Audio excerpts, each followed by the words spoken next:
ప్రపంచ కుబేరుడు Elon Musk మరో అరుదైన ఘనత సాధించినట్టు ప్రపంచవ్యాప్తంగా చర్చ కొనసాగుతోంది. స్పేస్ ఎక్స్ షేర్ల విలువ భారీగా పెరగడంతో ఆయన ప్రపంచ తొలి ట్రిలియనీర్గా నిలిచారనే వార్తలు సంచలనం కలిగిస్తున్నాయి. ఆధునిక కార్పొరేట్ ప్రపంచంలో ఇది ఒక చారిత్రక మైలురాయిగా భావిస్తున్నారు. అయితే మస్క్ సాధించిన ఈ ఘనతను కొందరు చరిత్రకారులు భిన్న కోణంలో విశ్లేషిస్తున్నారు. నేటి డాలర్స్ విలువ ప్రకారం లెక్కలు చూస్తే గతంలో ప్రపంచాన్ని ఏలిన అనేక మంది చక్రవర్తులు, సామ్రాజ్యపతులు, పాలకులు మస్క్ను మించిన సంపద కలిగి ఉన్నారని చెబుతున్నారు. వారు పాలించిన రాజ్యాల విస్తీర్ణం, పన్నుల ఆదాయం, సహజ వనరులపై నియంత్రణ, అంతర్జాతీయ వాణిజ్య ప్రభావం వంటి అంశాలను పరిగణలోకి తీసుకుని వారి సంపదను అంచనా వేస్తున్నారు.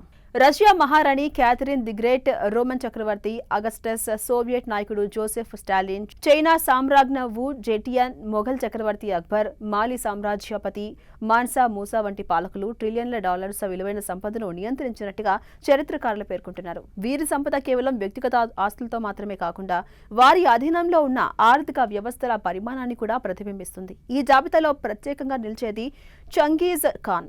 ఆసియా, ఐరోపా ఖండాల్లో విస్తరించిన మంగోల్ సామ్రాజ్యాన్ని నిర్మించిన ఆయన సంపద నేటి విలువలో వందల ట్రిలియన్స్ డాలర్స్ కు సమానంగా కొన్ని అంచనాలు చెబుతున్నాయి. అలాగే చైనా సాంగ్ సామ్రాజ్య చక్రవర్తి సాంగ్ వంశపు షెన్జోంగ్ చక్రవర్తి కూడా అపారమైన ఆర్థిక శక్తిని కలిగి ఉన్న పాలకుడిగా గుర్తింపు పొందారు. దీంతో ఎలాన్ మస్క్ ఆధునిక ప్రపంచంలో తొలి ట్రిలియనీర్గా నిలిచిన చరిత్ర పుటల్లో ఆయన కంటే ఎక్కువ సంపదను నియంత్రించిన మహారాజులు, చక్రవర్తులు ఇప్పటికే చాలా మంది ఉన్నారనే వాదన ఇంట్రెస్టింగ్ చర్చకు దారితీస్తోంది.